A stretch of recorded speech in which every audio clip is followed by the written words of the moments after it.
बयान दिया। दरअसल बीजेपी ने प्रशासनिक कार्यशैलियों पर सवाल उठाया था, प्रशासन पर गंभीर आरोप लगाया था और इस पर अब बिहार के डीजीपी एसके सिंघल की प्रतिक्रिया सामने आई है।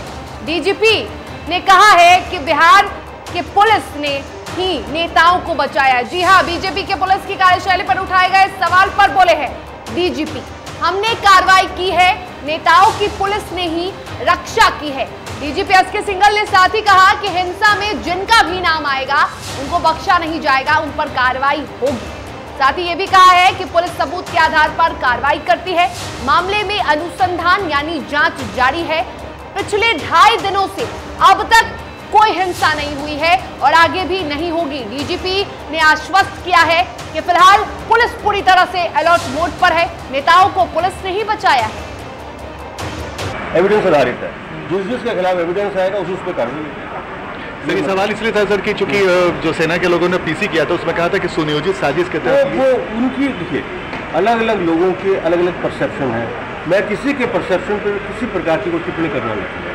हमारा जो अनुसंधान में जो चीज़ सामने आई वो मैं आपसे शेयर करूंगा और उसी के आधार पर कार्रवाई।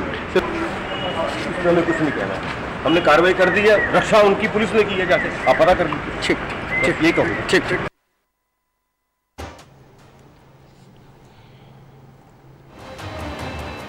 तो बिहार के डीजीपी एसके सिंघल ने बयान दे दिया है। एसके सिंघल ने साफ तौर पर कहा है कि मामले में अनुसंधान चल रहा है, यानी जांच हो रही है और दोषियों पर कार्रवाई होगी, दोषी बख्शे नहीं जाएंगे। वहीं बीजेपी ने जो सवाल उठाए थे, बीजेपी ने कहा था कि पुलिस की लापरवाही की वजह से उपद्रव हुआ, पुलिस ने विशेष पार्टी के नेताओं को टारगेट किया, विशेष पार्टी के कार्यालयों में तोड़फोड़ पुलिस द्वारा की गई। ये गंभीर आरोप जो बीजेपी के प्रदेश अध्यक्ष ने लगाया था, उस पर डीजीपी ने कहा है कि नेताओं की रक्षा भी पुलिस ने ही की है।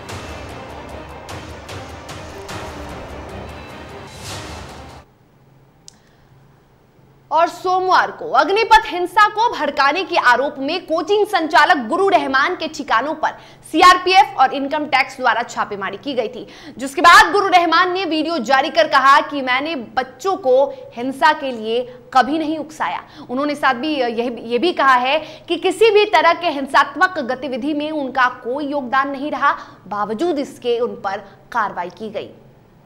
तो मैं सिर्फ यही कहना चाहता हूं कि जो भी किसी भी तरह के कोई भी बाइट में अगर मेरे द्वारा कहीं भी कोई बात हिंसा संबंधित की गई हो तो उसके लिए मैं पूरी तरह से सजा भुगतने के लिए तैयार हूं। आप एक बात समझ लीजिए कि मैं व्यक्ति 94 स्वयंसेवक हूँ, मैंने संपूर्ण शरीर दान कर दिया है और 53 बार ब्लड दान किया है मैंने, और उसके बावजूद और कभी भी रिकॉर्ड नहीं रहा है कि मैंने हिंसात्मक गतिविधि को बढ़ावा देने का प्रयास किया है। मैंने बार बार छात्रों से यही अपील की है कि हिंसा बनाए रखें, अहिंसा बनाए रखें, अहिंसा करें, क्योंकि अगर हिंसा करते हैं, अगर एक एफआईआर भी उन पर लॉन्च हो जाता है तो ऐसी परिस्थिति में उनकी करियर बर्बाद हो जाएगी। चलिए विधानमंडल के मानसून सत्र की बात करेंगे। 24 जून से मानसून सत्र का आगाज होने वाला है और ऐसे में इससे पहले बिहार विधानसभा अध्यक्ष के नेतृत्व में वरीय पदाधिकारियों के साथ एक बैठक हुई जो हमने आपको दिखाई और इस बैठक में संसदीय कार्य मंत्री विजय कुमार चौधरी भी मौजूद रहे। बैठक के बाद उन्होंने खास बातचीत की मीडिया से और उन्होंने जानकारी भी साझा की। उन्होंने कहा कि मानसून सत्र को सुचारू रूप से चलाने को लेकर एक बैठक का आयोजन किया गया था। इस दौरान कुछ कमियां मिलने पर उसे जल्द से जल्द पूरा करने का निर्देश दिया गया है। परंपरागत बैठक थी और उसमें सत्र से संबंधित विभिन्न विभागों के तैयारियों का जायजा लिया गया। जहां कुछ कमियां थी उसको पूरा करने का निर्देश दिया गया, जिससे कि सत्र सुचारू रूप से चले और माननीय सदस्यों को कोई कठिनाई नहीं हो। और बहुत अच्छी और सफल बैठक रही। आरजेडी विधायक अनंत सिंह की मुश्किलें बेहद बढ़ चुकी हैं। AK-47 मामले में उन्हें सजा सुना दी गई है। पटना के MP MLA कोर्ट ने मंगलवार को आरजेडी के विधायक को 10 साल कैद में रहने की सजा सुनाई है। 14 जून को उन्हें कोर्ट ने दोषी करार दिया था।